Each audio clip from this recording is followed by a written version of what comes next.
This is how I grew my company, and this will pick up the mortgage liaison position. Those charts were in there from a previous boot camp. I had to get them out there to show some folks at that particular one. I should have pulled them out. But this is how I ended up growing my company. It started off with me, and then the first position, as you know, was the administrative position on the one person doing the paperwork. I thought that Vina made a great point on the very first position you have is the marketing position. I hadn't thought about that, but yeah, there was some folks that I had outsourced marketing to, actually before I hired this position, and I looked at them as more as an independent contractor, if you will. But she's exactly right on that. So your first position you hire would be the marketing piece of it. The ones working in the office were the administrative assistant. I was running this out of my house, and remember I told you that they'd show up from bruises with the handcuffs from being tossed against a cruiser from the night before. I was kind of working with a rough crew, and I had to be there to make sure all my property was still there once they were done. So they'd work Thursday and Saturdays. I started growing my business, then I got an office, and then I talked about having a time clock in the office. Remember that? And because I wasn't there, I was out still working my JOB and growing this company. And then the second position was the seller. Somebody that could sell the property, whether it be for rent or for rent to own or for land contract for cash. I wanted to hire somebody that could do that job, which would take all those day-to-day phone calls off me. So you do your lead generation right, your marketing right, like Vina's talking about, and what happens then is the phone starts to ring, right? Well, somebody's got to field those calls and get back with them people, or they're going to go someplace else. And if you don't get back with them, then you just wasted all your marketing effort. So you got to respond to those. You got to have a system, like both Vina and I was talking about. And so that was the next position. Somebody to put up those. Remember those plastic boxes that Kevin put up in the houses? And I showed you one here right before lunch. You know, somebody did those. Somebody put the signs up. I showed you the sign placement, the problems with that, and obviously pretty logical what the right placement is. So I hired that position, and they start taking care of that end of the business. And then I went out, I got this liaison position that we're going to talk about here real quick. Someone to play the position like a ping pong ball between the tenant, buyer, and the mortgage broker. And I had a little trouble with the first one, and so I just went ahead and married her. Well, the cheaper to keep her? Okay. And then I went out and got another mortgage liaison, okay? You don't want to do the job. Actually, I'm married up. I'm done with that. All right, different job. So, the last job, as you know, was the buyer position, which is Kevin. So he's come in and done a phenomenal job on that. And actually, he fills now the seller and the buyer position. So in this position here, the seller, I had different folks in that over the years. I had up to 3 for a while, 2 quite a long while, and 1. And right now, Kevin's got both of them. My primary exit strategy is to sell a home for all cash. And I obtained a tenant buyer through lease option or land contract, and that gives me a probable buyer, but not a certain one. And I've learned that this transition from tenant to buyer, if not facilitated, can take a lot longer. So needless to say, this brought in calls into the office that we had little time to handle, and it was stretching this tenantship from a year or 2 or more. In other words, we weren't selling the way we had planned going into the program. So I hired this mortgage liaison person, and their sole responsibility is to work between the tenant buyer from the very first week that they move into the property and work with the mortgage broker. So she answers questions, helps tenants keep track of documents, and is a go-between between the tenant buyer and the loan officer. And so we sell more properties more quickly with that and smoother than before. The first contact on this position, those of you that think you might want to have somebody like that, they'll stop by the office and pick up paperwork for the new tenant. That's step 1. Then she contacts the tenant a few days to introduce herself and letting them know the role in the company. Now, there's a couple ways that this first piece is handled. One is she could be right there when Kevin's doing the paperwork, couldn't she? Kevin's pulled that packet out. She knows that we got somebody going in. She could come on in and sit down and introduce herself with that. And that's about all she does, is just introduce herself. She lets Kevin take care of everything else that he normally would. And so they can just put a name and a face together. If that doesn't happen, if she's out doing other things, Then what happens is we have a basket for her in the office. Her stuff goes into the basket. She'll swing in, pick it up, and then it'll be on her then to get a hold of the tenant. And she doesn't want to go, she found she doesn't want to go too long on that, or they forget that Kevin said, hey, we're going to have somebody contact. So she's going to do that fairly quick. She'll set an appointment, meet with them, and she wants to generate both enthusiasm and trust. You know, on a credit check, we do that through different mortgage officers and determine what needs to be done so that the folks can become eligible for financing. And now that we have the tenant in the property, we match them with the appropriate lending institution so that will eventually approve the financing and allow the tenant to buy the property. The beauty of this is we have absolutely no guesswork when it comes to what it will take to qualify for the loan. And we work directly with the loan officer over that period of time. And what the liaison person does is she communicates with the mortgage broker, obviously. And then we outline exactly what the tenant will need to do for the upcoming year to become eligible. Tenant needs to improve their credit score by establishing a trade line. Then our liaison will recommend ways to do that and walk them through the paperwork involved. And with a tenant buyer may come in with their own mortgage company, it shows us that they're proactive about the process and they got a big desire to buy the property. We happily work with any institution that they wish, as long as the institution projects that the tenant buyer will be able to become eligible in a reasonable amount of time. And in general, however, the tenants are not very knowledgeable about this process, are they? And so we have lending institutions. The rule is we have anywhere from 3 to 5 that we work with. So so we can help them, match them up, and walk through the process. We like to go back to the same handful of loan officers that we have in the past, and these people already seen the credit information, give them their opinion. And every loan officer isn't right for every tenant buyer. The loan officer has specific programs that may not be right for that particular person, and folks that are very shaky with credit will have stricter terms than someone with a credit that's slightly damaged. So if you send someone with C or D credit to an agency and that are used to dealing with A and B people, then you're going to have a difficult time getting that tenant approved. So credit scores are grouped into categories, as you probably know: A, B, C, and D. A is great and nearly spotless. B, 1 or 2 lates. C, credit cards charge-offs, maybe 90 days late on something.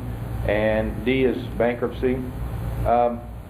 We put an escalation clause, like I already told you, into the contract to start them out with the attitude right now that we want to sell this house. They got a time limit, and you know, if you establish a time limit and everybody's driving to that, then everybody's on the same page. So we set that. We have the paperwork from the loan officer telling them what the full possibility is for them to qualify for a loan. And if they don't take the extra steps outlined by the loan officer to qualify for the loan after 12 months, then the price of the property and the rent are automatically going to increase, and it's not a surprise, it's a given.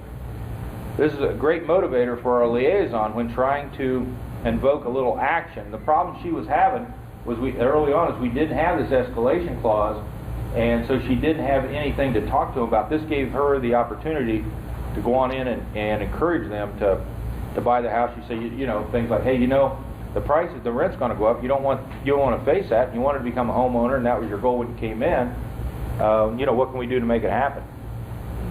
Use of the clause has changed the flow of the business, and I'd recommend it that you take a look and see if you want that to be part of your systems and yours. Reports once a month. We have an on-site meeting with her to focus on the 2 reports. One is a 12-month calendar, and the other is a monthly tenant update. You guys remember I told you I had a monthly report, and she would be in the morning, and then in the afternoon we did the expenses, right?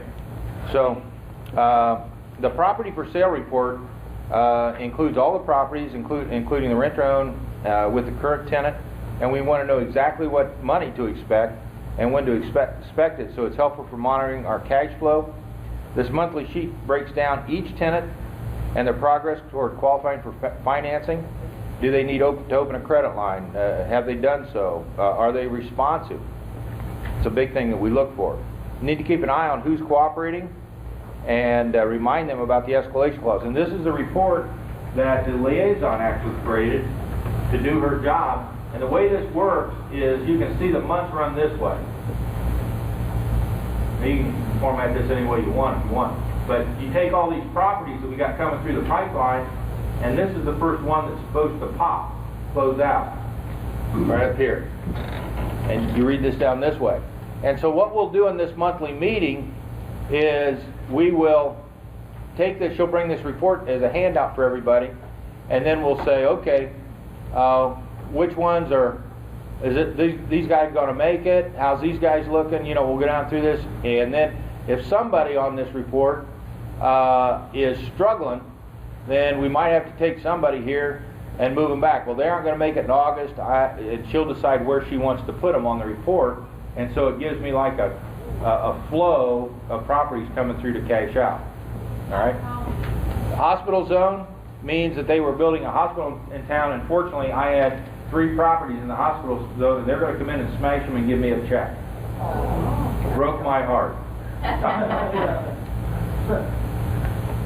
She also created this sheet. This is her timing on meeting with the tenant buyer. And so she decided that she wanted to set this up because what am I going to talk to them in the first quarter? Well, she wrote it down here. What do I talk about in the second quarter? And as they walk through the year, it gives her a nice means in this report, check sheet if you will, of what she wants to cover. And then this report obviously would just go into her file for that tenant and other information that she had in there. Remember, she came by the office and picked up information, so she's got a file on that. Then she puts this in here, and then she uses this to track her progress with each individual tenant. Watch out for overload. One of the things we have done more than once is we overload a mortgage broker with properties to cash out.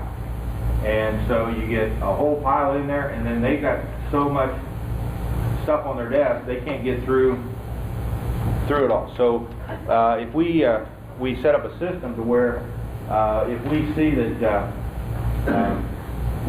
somebody's not getting back to us in a timely manner, and we notice that they got a lot of our properties on their desk, then we quit giving them properties and take them to another lender. We didn't consider this for a long time, and then we found out that an overloaded loan company was slow to respond and inefficient. Today we track the number of buyers that we got lined up in each one, and we spread the work around. Generally it takes at least a year to clear the credit from the bankruptcy or time for the bankruptcy and discharge until the tenant may be approved for a loan or longer. Liaison makes sure that the tenant is currently on all bankruptcy paperwork so we don't have any further delays, and we aggressively help them and point them in the right direction with the guidance of the mortgage broker. Similar to my acquisition manager, I pay Liaison for closing. She gets $1,000 every time we close on a property, and she's been instrumental in it.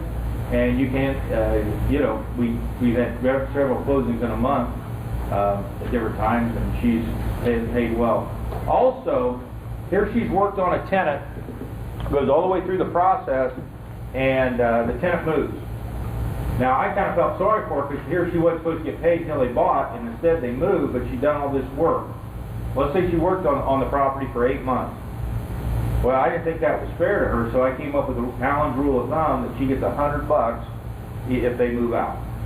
She didn't get her 1,000, so she didn't cross the goal line, and I didn't get paid, did I? You know? In fact, I actually got pissed because I got to go in and put somebody else back in the property, clean it up and all that. So, even though the company's lost money on this, I should be fair with her, so I paid her for her effort. And on these monthly meetings, if I call her into a meeting, if she's there for 10 minutes or she's there all day, and she gets a flat fee of $100. I'm going to keep going here because I'm way behind. So, you guys good? Yeah. All right. Good. Working with tenants, talk about that. You guys probably won't be surprised by now, but I have a check sheet on renting a property. For those of you that got the franchise in a box system, you have this in there. And I'm going to go through how to implement this system here later today. But with this check sheet, you can see step by step by step by step. I'm not going to read through this, but the different steps to put somebody in a property. Here is a disclosure form, a sample disclosure that you would give the tenant, and they initial on here. So this is about the lead paint. It's a lead paint disclosure form. And another form, tenants to write. These are in the packet. Remember the packets that Donna makes up where she has pens? These would be for rent. Kevin will walk in. These are in manila packets. Top left-hand side, black felt pen's going to say rent. He'll pull that out, and these packets or these items that I'm showing you here are in that. So this is a city ordinance of tenants' rights on smoke alarm agreement. We put down how many smoke alarms we have in there, and they sign off on that, so we're all on the same page that there's smoke alarms in the property. Insurance notice, you might not have some of them forms in there. So insurance notice, to notify them that we have insurance on the house, but not on their contents, and if they want on their personal possessions, and if they want insurance, they need to be out and getting their own. This little form I made up, it says, we go through a lot of expense to send out invoices and self-addressed envelopes for you to send in the rent payments. The time rent is not paid as agreed. We must hire somebody to pick up the rent money. On a few occasions, we made numerous trips to the same address. Therefore, effective immediately, there will be a $7 rent pickup fee. Well, just trying to point everybody in the right direction, right? Here's a lease agreement.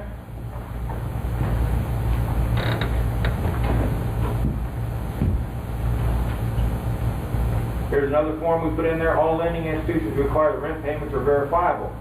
All payments to us need to be in the following: personal check or money order.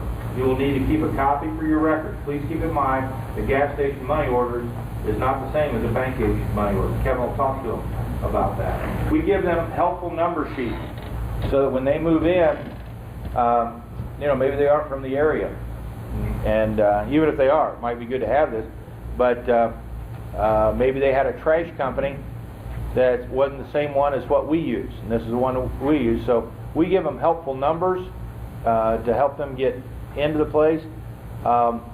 This sheet here, verification of condition on the rental. Early on, I used to walk through the place with them and have them, we'll fill that out as we go through, and that's actually the right way to do it. That's not what I do today. But what Kevin does is he gives it to them at the table and asks them to turn it in the next 30 days. So. Now this is for somebody that's been evicted. This little form, it says the above tenant agrees to pay Integrity Home Buyers a sum of $100 to indemnify Integrity Home Buyers from the cost of evicting the tenant. So I'm going to evict them on their own money. That's what this form. This is somebody that's come to me. They've been evicted. I've agreed to put them in the place, but they give me an extra $100 up front that they get back if I don't evict them. But if I do evict them, I use their $100. Money will be held in escrow for a year period, at which time it will be fully refunded to the tenant if no eviction has taken place. So I get an extra $100 up front. If they don't make it, then I use the $100 to evict. What do you do at the end of the year? Give the money back. The question was, what do I do with the money at the end of the year? Give it back. To start the approval process with the loan officer, you generally need 2 weeks of pay stubs from the borrower and or co-borrower and 2 years of W-2s. If they are self-employed, you use only tax forms, and this sets a process for pre-approval. The best way to transfer this information is simply fax it over. Mortgage Liaison will retrieve the documents from the tenant and fax them from our office, and then she will start to visit the property. She'll leave a note on the door if they aren't there. If they don't respond, she'll make it more frequent visits and trying to catch the tenants. And I probably ought to change this line in here about the note. She'll leave a note and a business card, because I give her a business card also, so she can come across as professional. We try to make it as straightforward as possible so it isn't intimidating, and they'll be less likely to be put off. All we can do is be present in their lives as a constant reminder and a motivator. How long to qualify? Well, you guys know it takes a while. It varies. Largely depends on how much damage your credit is and how quickly they can move to rectified, and also right now it's the economy, right? Because they've tightened up all the scores and stuff. So some people need 12 months, some a lot more. If we approach a closing, we'll be in touch with that loan officer every day to make sure everything is in place and they have what they need, and things ramp up the closer you get to closing. Documents are needed at the last minute. The liaison will stay on top of it, and she'll drive down and pick them up if need be. Overlap, distributing of keys to the property. The mortgage liaison will sometimes we'll give them one key, and then sometimes they'll come back and ask for another. So she'll take care of taking the key over. She explains the responsibility with the utilities, but it's technically Kevin's job to do all that kind of stuff. When the tenant moves out, we immediately work to move in a new tenant. We don't delay. We get in, get rid of everything that we need to get rid of, and clean the place up and get it marketed again. We put signs up first day we get possession. We also run into a problem where after 12 months the tenant doesn't qualify for the loan, and we try to continue to work with them, but we don't kick them out. So people ask me that question, and that's the way we handle that. Okay? Questions? You guys got any questions? It's okay if you don't. If you do, you gotta go to the mic.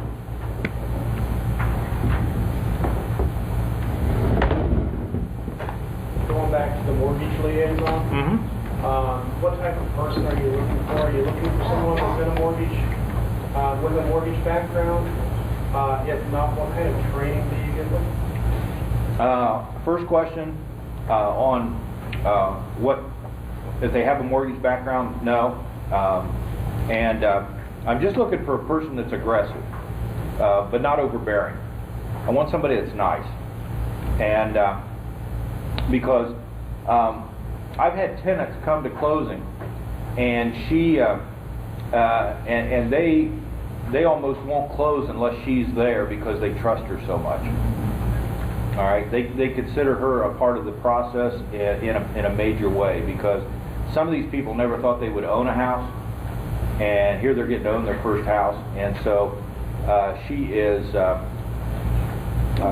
integral part of that, and they want her there, and it's almost like a mother hen. It's probably the best way to describe her. Training, she would set through the closings in the office with Kevin and watch that and be under Kevin's wing as far as how to handle the tenants, have special meetings. Obviously on the first day she'd come in and see those 90-some PowerPoint slides. I mean, treat them just like a regular employee because they are, but make sure that they're all in the same tune of what we're doing, and that way it makes them feel part of the family, and go from there. Now, as far as helping them through the process and knowing what credit cards, what credit to build, and this and that, how do you train her on that? Especially the person I would hire in probably isn't going to know. They aren't going to know that at all. Yeah, so they get a little bit from us, but the other part of it is she'll drive down and have a meeting with the mortgage broker. And remember I said I pay her $100 for a meeting? So I pay her to go do that, and they'll take the time to sit in a conference room and walk her through that. And I've had that happen. It's very lengthy, and it's a great way to get them tuned in. Yep, you got it. Yes, sir. Good are good. How would you advertise for this person? What would you word in the ad? Local growing real estate company seeks a person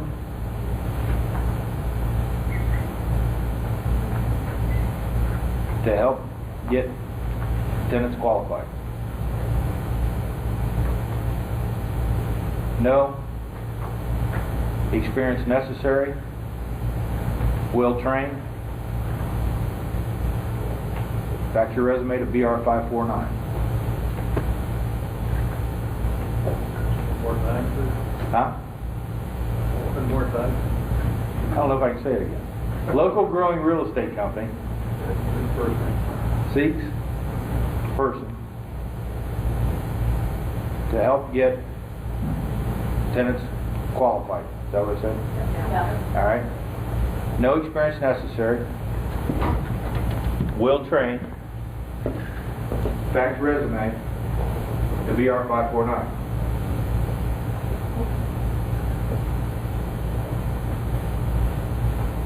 And the other question I had is that from what you were describing on her check sheet for what she's doing each quarter, a lot of that seemed like what a credit repair company would probably do.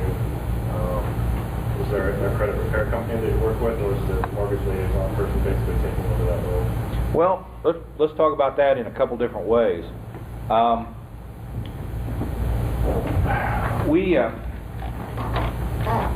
was looking for the mortgage broker to fill those shoes. Let's start there. Didn't happen.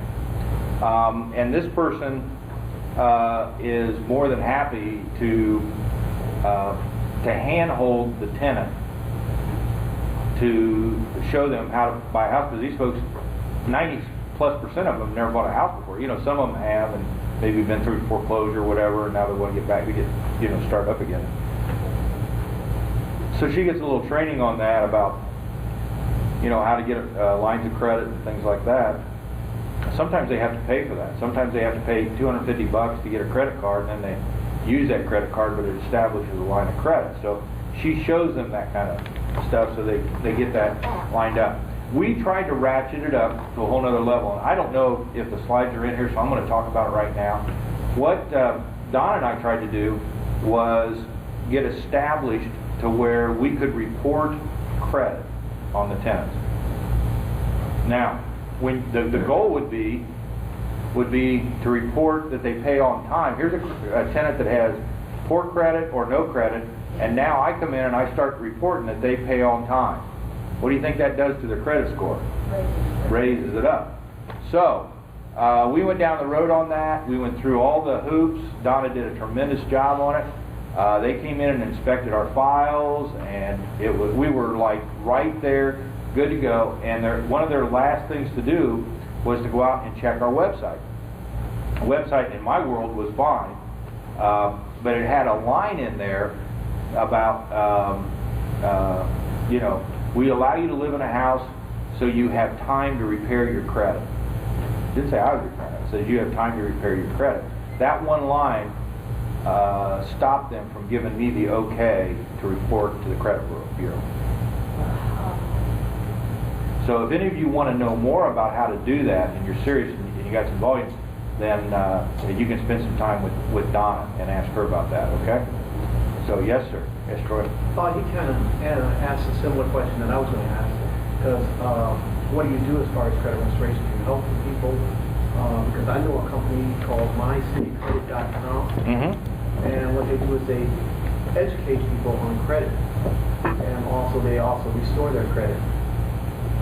So I was just going to mention that. Yeah, I appreciate that. We've done it just the way I explained, but our whole goal and mission at that one point was to be able to report credit, right, so that we could have a tremendous impact on these people's lives.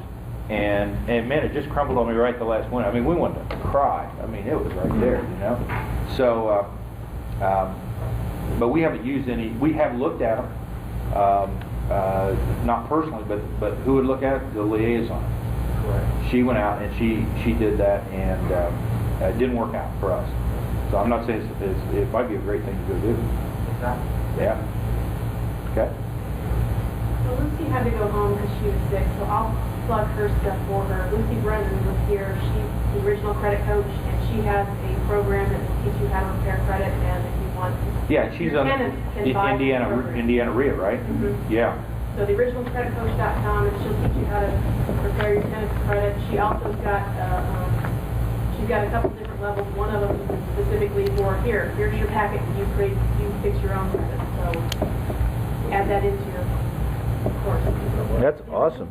I don't remember. I think one of them is about $1,000, and the other one's about $295. And she's done stuff with people. I don't know if she's still doing it, where she got some money up front, and then if they bought the house, she would refund it. So it's one of those ones they're already into it, so they go through with it. And the girl she's talking about, originalcreditcoach.com. Lucy, the girl she's talking about, is awesome. Awesome. So would be a good resource. Hey, buddy. Ellen, I want to thank you so much. I got to catch a plane, but I learned a lot from you, and I just really enjoyed it. And thanks to everyone else. If you got another 2 minutes, I'm going to go through implementation. You got Okay. 5 minutes or so? Okay. Okay. You got that? Stick around. Yeah. All right. In fact, I jumped ahead. I jumped ahead on this for guys just like you. So, and then I'm going to go back and pick up in the manual where you're at. So, if you go to the end of the book, you got some help things there. You got to go in front of that. I think you'll have this implementation plan in there. Maybe, maybe not. No, I don't think I put it in there. I think you're going to have to take some notes. All right, just take some notes on this, and I'm going to blast this because I just heard somebody's got to catch a plane. All right. So, what I want to do now is talk to you about how to go about and implement this thing. Where do we start? I'm going to create your own implementation plan for you. So take some notes on this, and the goal here is to be able to plug in this, and then once I'm done with this, I'm going to come back and teach the rest of the day. All right, so don't escape on me. I'm going to teach the rest of the day. So I'm just moving this ahead because I heard there's a couple people that are going to leave. Okay, got it?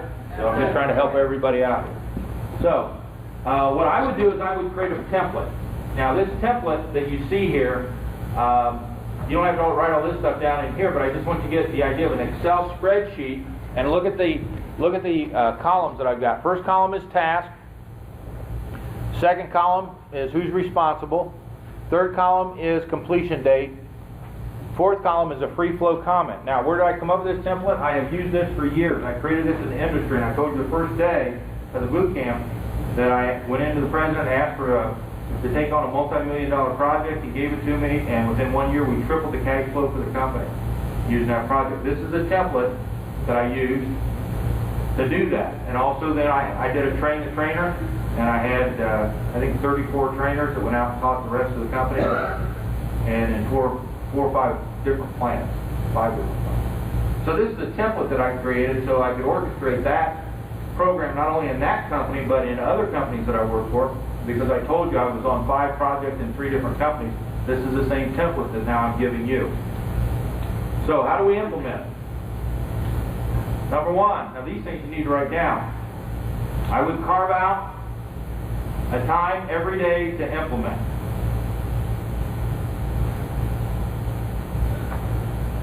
Number 2 is I put it in your planner, whatever you're using, keep you on track. I'd actually physically put it in there and log out a chunk of time that you expect to spend on doing it. Step number 3, and I'm assuming that you have my office management home study system franchises box. You should not leave home without it. Print out all the check sheets. Half the room has it, the other half needs to get it before you vacate today. Print out all the check sheets. Edit them. Integrity Home Buyers comes out, Home Sweet Home goes in, whatever the name of your company is.